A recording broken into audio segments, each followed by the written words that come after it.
Hello, Star Wars Galaxy of Hero players, and Tesh Order here. Today, I'm going to talk about Galactic Legend farming tips. And these tips are based on requirements. Now, there's a certain set of requirements for Galactic Legends. However, I feel like there should be other requirements that are like mini side requirements than what you have.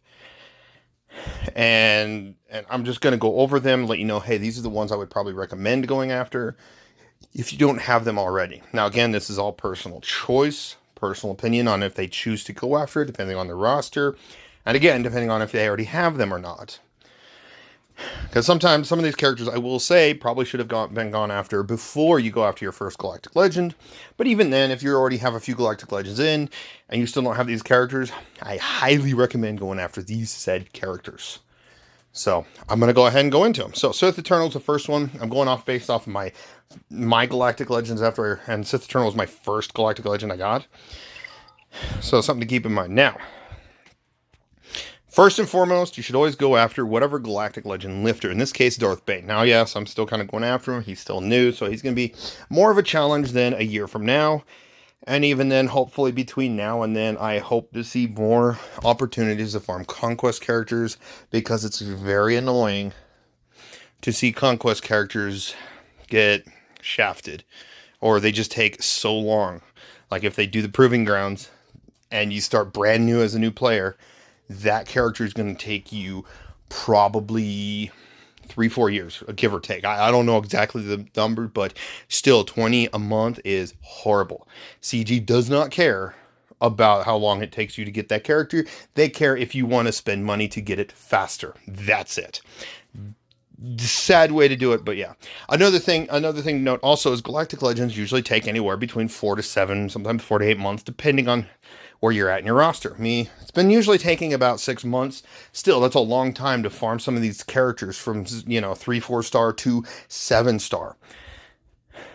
Then to gear them up, relic them, and so on, just get them ready for the Galactic Legend event. So during that time, sometimes you have a little extra time to farm some side characters with, depending on how hard you're going after. If you're using a lot of your crystals to go after extra rolls, that depends on you. I do that here and there. Cantina ones, Cantina farming, I always go after. Extra crystals here and there just to get that Cantina farm done, because I'm trying to save that for a relic material. So, now, I'm going to give you some other temporary lifters. Now, I would probably say more so the top 3 than Doc and Zombie, but they do work.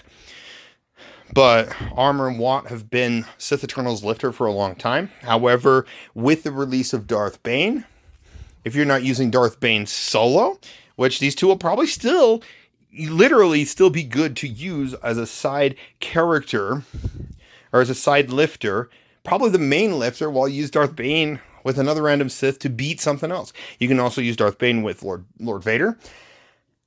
Not as probably effective as Sith Eternal, but it is still an option. So having at least a Brood Alpha, Watt Tabor, and Armor, you can definitely use those guys to help out. Now, if you do get Bane and you want to solely use Bane and Sith Eternal together, fine. These 3 would also be great for. And it's spoiler for a future video. Yes, SLKR. So yeah, Geonosis and Brood Alpha. I don't even have the other Geo's relic. And even if I did, and I don't even plan on putting the Omicron on Poggle, because I use Geonosis and Brood Alpha as that supporting tank with Sith Eternal. And even sometimes SLKR. So keep that in mind. Now, going into the non-lifters. So for Empire, you don't get a lot of teams that you can create with Sith Eternal, but here's some characters you can do to implement or not implement, but like fill out. So first and foremost, you get Emperor Palpatine already. You got Mara Jade here. If you go the Emperor Palpatine route with Mara Jade, you could use those to 2-man some teams, depending on where you're at in the game, Grand Arena, etc. However, if you already have Starkiller, you won't need her because she'll already be unlocked. But what's nice is the Emperor Palpatine Mara Jade works with Starkiller, so that's always a great team there. Or you can just use it with random Empire's allies you have here. So even if you're just barely working on Starkiller with Sith Eternal, that's fine. I would definitely recommend getting Mara Jade first out of the 4, just because she is good, and she's actually really good even under geared. Because I rocked her at 300 something speed, like 301 speed. You can get her that fast at gear 11, all the Kairos added and everything, and I was doing really well with her at, gear 11, 6, 7 star, 5, 6 star, whatever it was. So she's really good under geared. Keep that in mind. So definitely worth picking her up. So it doesn't hurt if you get her to gear 11, get her some good speed, some of those secondary speeds. Even if it's a secondary speed of, you get 20 on a roll of 5, slap it on her. You can upgrade that mod piece later when you get her to gear 12 and so on. Now, Moff Gideon and Dark Trooper. So Dark Trooper is definitely needed for the Admiral Piet, General Veers, and Stark team. There's 3 Imperial Troopers right there. You add 2 of these 3, or you can go after all 3. It don't matter to me. That's up to you. 2 of these 3, you'll have yourself a full Imperial Trooper team. So you can have the Empire team going, Imperial Trooper team going, and then a future Sith team going down here in a little bit, and you'll be set for Grand Arena after Sith Eternal. So, and I could say go after all 3, because, if you do happen to have Padme for any reason, Moff Gideon's great with Padme and some support, because you could just nuke down some teams with Gidme squads. Moff Gideon's great there. And then, of course, eventually you will need him for the Dark Trooper Moff Gideon team. So keep that in mind going forward as well. So, worthwhile Imperials. Again, I would probably say Moff Gideon first, and then later on down the road to go after Range Trooper. Because Moff Gideon, you can make him fast, pull about the enemy turn meter, and then the whole team can just go to town Imperial Trooper-wise and take numerous turns before, someone else could go. Now, going into the Sith. Oh, before we go into Sith, here's 2 more Imperials I would highly recommend going after as well. Because, so if you follow my channel or follow a channel called Lord Bane, we've both been doing some videos off and on about Thrawn countering various Galactic Legends, or even Gar Saxon Lead countering various Galactic Legends. And Gar Saxon Lead does beat it was a Darth Revan Sith Empire team. I posted that. Gar Saxon Imperial Super Commando with Imperial Super Commando's touch-up. The extra unique he got. And, he has been phenomenal. Him and Gar Saxon, if you get high tenacity on them, those 2 will beat your enemy's gases. Because I'm sure that way you don't have to burn your Sith Eternal. On General Skywalker soloing that team, you could use these 2 to do it. And then Sith Eternal could go after something bigger.